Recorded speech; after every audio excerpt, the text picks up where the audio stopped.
e hoje eu venho falar sobre tarô. Então, se você não conhece ou não sabe para que serve, vem comigo nesse vídeo para você saber um pouco mais no contexto histórico e de como essa ferramenta de adivinhação funciona.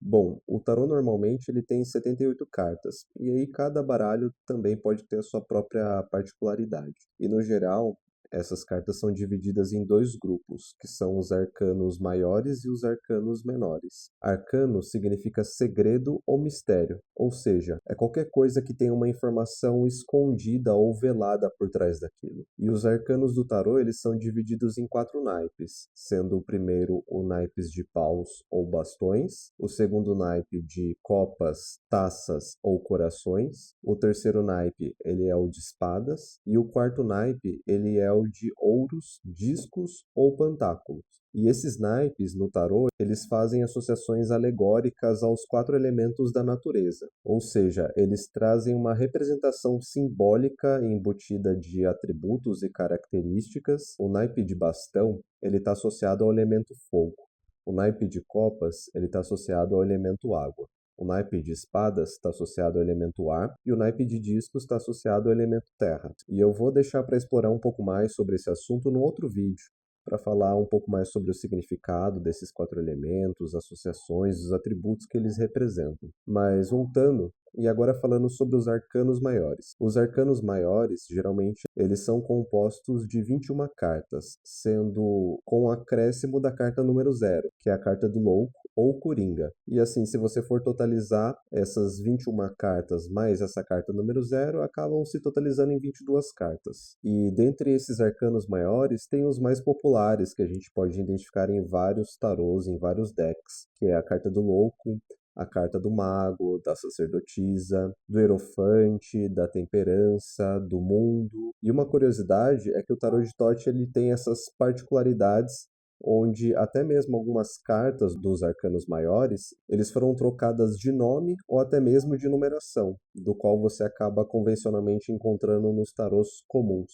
Mas não existe uma convenção de onde de fato se originou essa ferramenta de entretenimento ou de adivinhação. E eu vou trazer algumas aqui mais a título de curiosidade. Uma das teorias diz que o tarô ele na verdade são retratos dos romanis, ou popularmente conhecidos os ciganos. E esses retratos sagrados, eles representam rituais, festividades sagrados para esse grupo étnico. Uma outra teoria é de que essas cartas elas representam e são inspiradas nas festividades carnavalescas da época da Renascença. Uma outra teoria é de que esse jogo de cartas ele se originou ali durante as cruzadas na Palestina. E uma outra teoria é de que essas cartas, na verdade, elas representam mistérios iniciáticos do Antigo Egito. Ou seja, eram provas ou desafios do qual a pessoa que estava passando por um processo iniciático nos mistérios do Antigo Egito,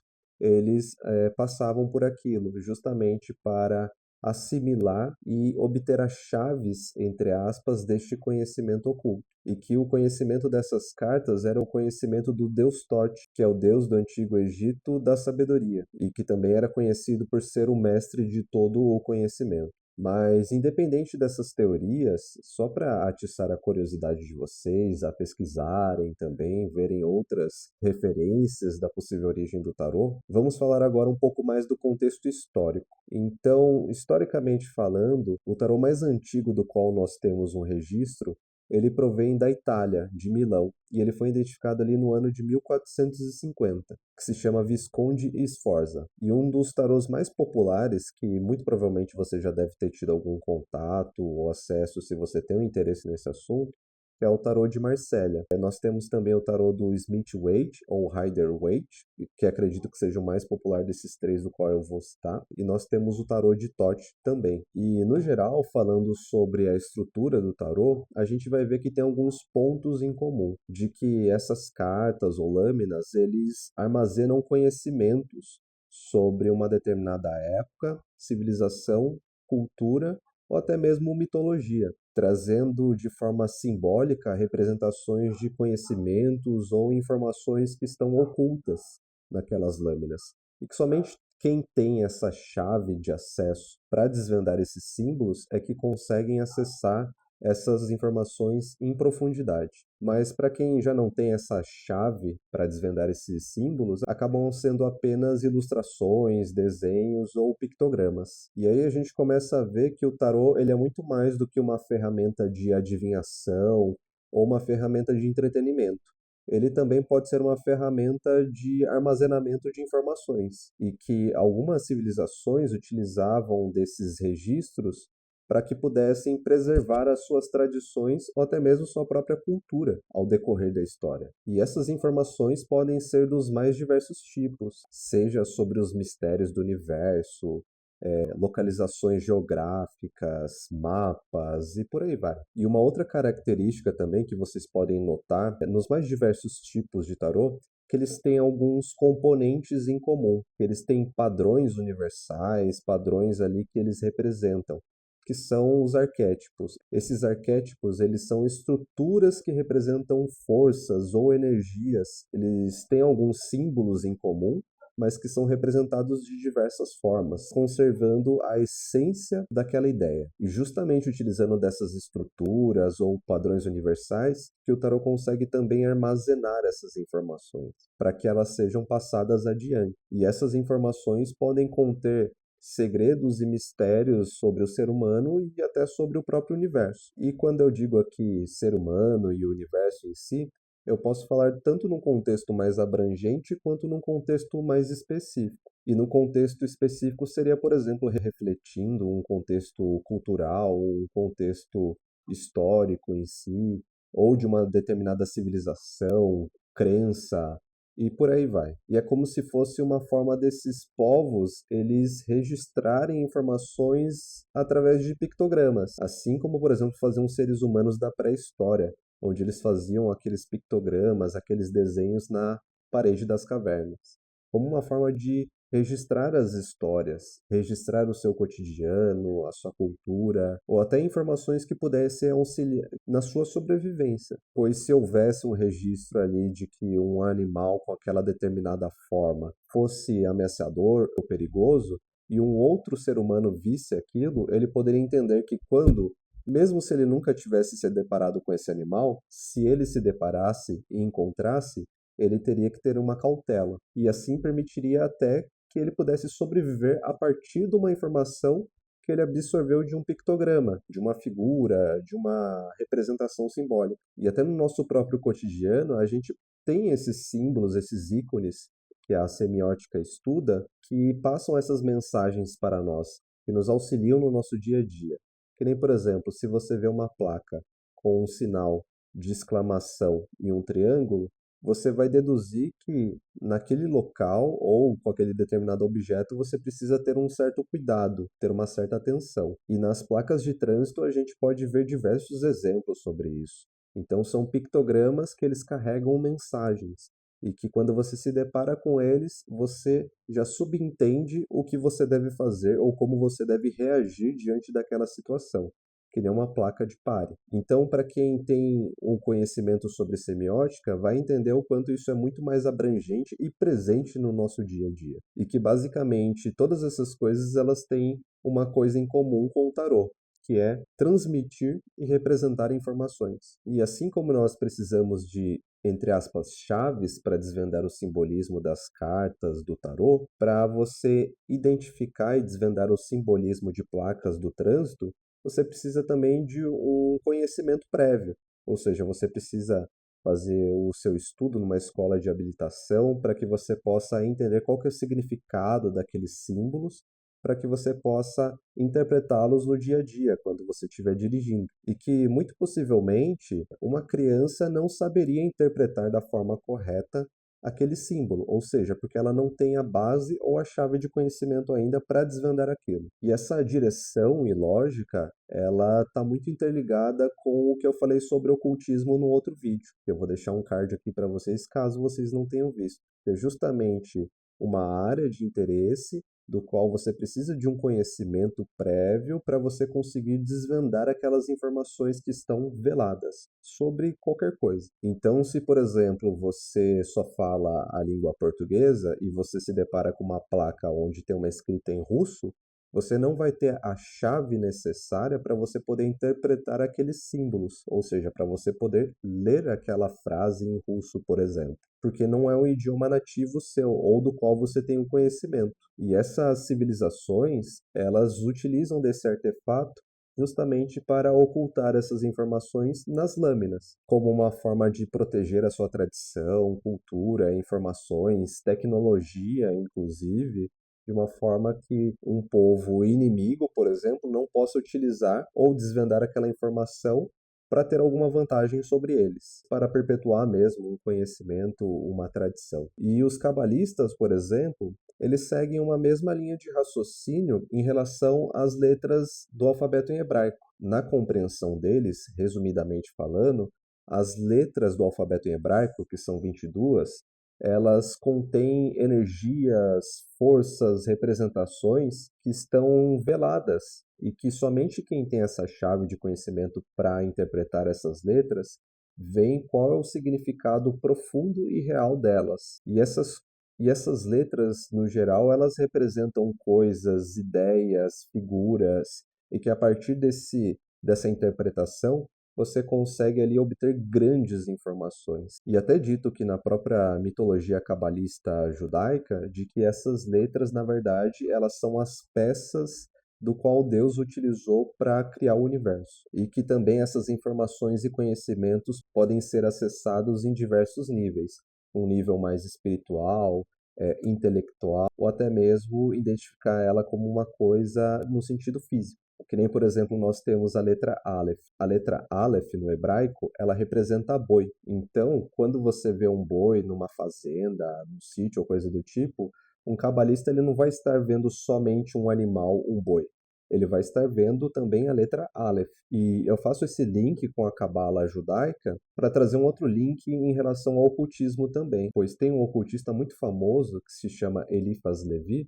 Então, provavelmente quem está nesse meio ou tem curiosidade sobre ocultismo já deve ter se deparado com as suas obras, ou pelo menos com o seu nome, de que ele foi a primeira pessoa ali no século XIX que fez essa relação e associação do alfabeto em hebraico, ou seja, das 22 letras do alfabeto hebraico, com o tarô, relacionando com as 22 cartas dos arcanos maiores. Tanto que o próprio tarô de Tote e alguns outros eles contêm também essas letras na composição das suas lâminas, como uma informação que complementa o significado de cada carta, criando diversas camadas por diversos meios e áreas de conhecimento para enriquecer ainda mais o simbolismo daquela carta e daquele arcano. E agora, voltando para os tarôs mais populares, vamos falar um pouquinho mais de onde eles vieram.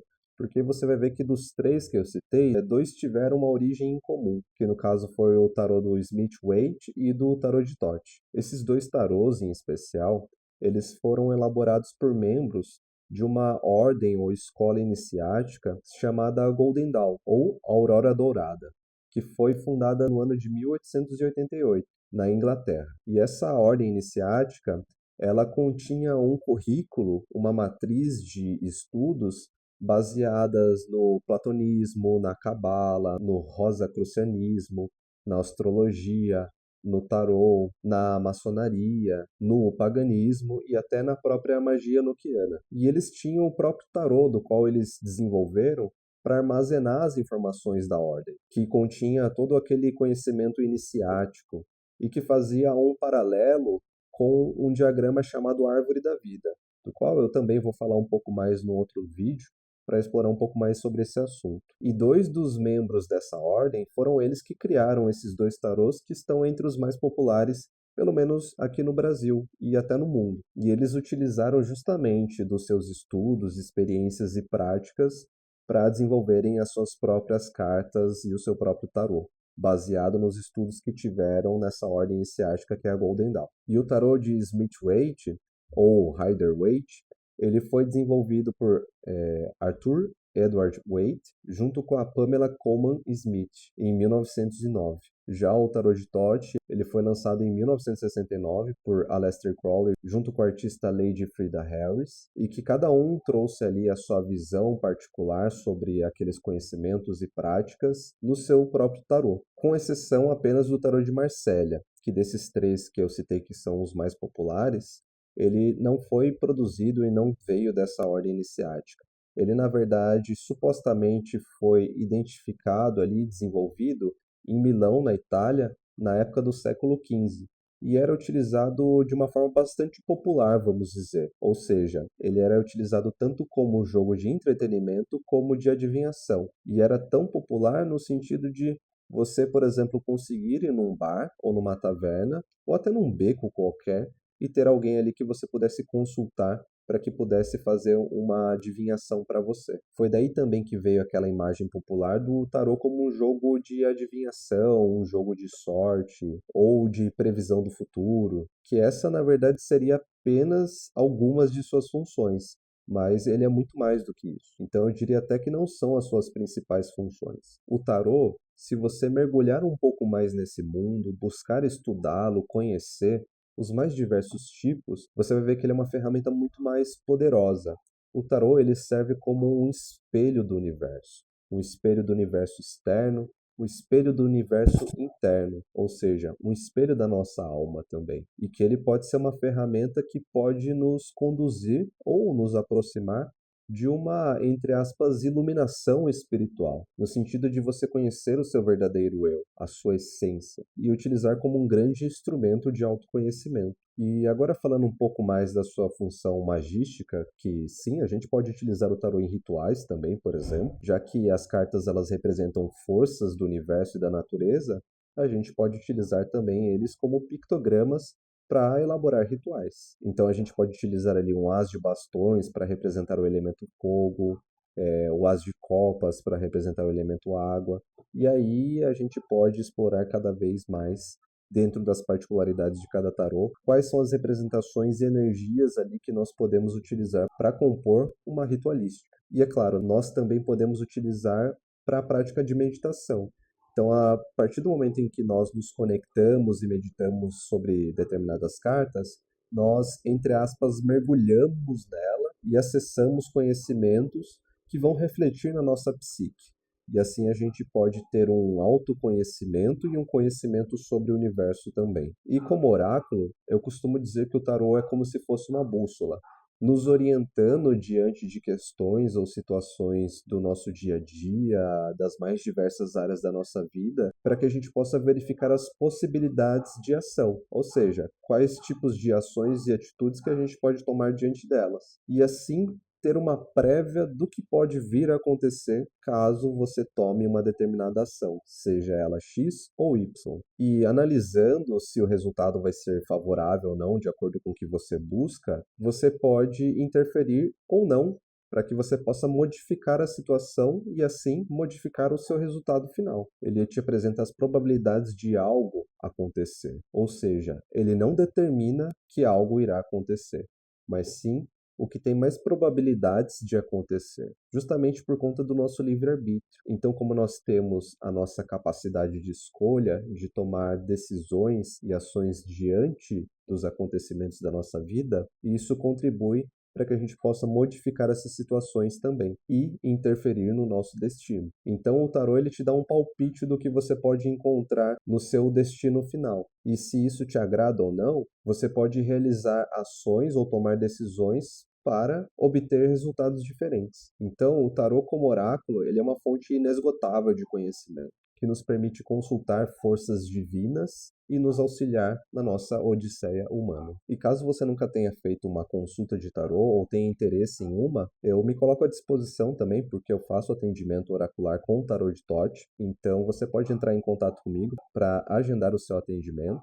E caso você tenha gostado desse vídeo, deixe o seu like, comenta aqui se você tem alguma ferramenta oracular que você utiliza, se você estuda ou utiliza algum tarô também e compartilha com as pessoas que você acha que possam se interessar por esse vídeo. E não se esqueça de se inscrever neste canal também para continuar acompanhando os nossos vídeos. Muito obrigado.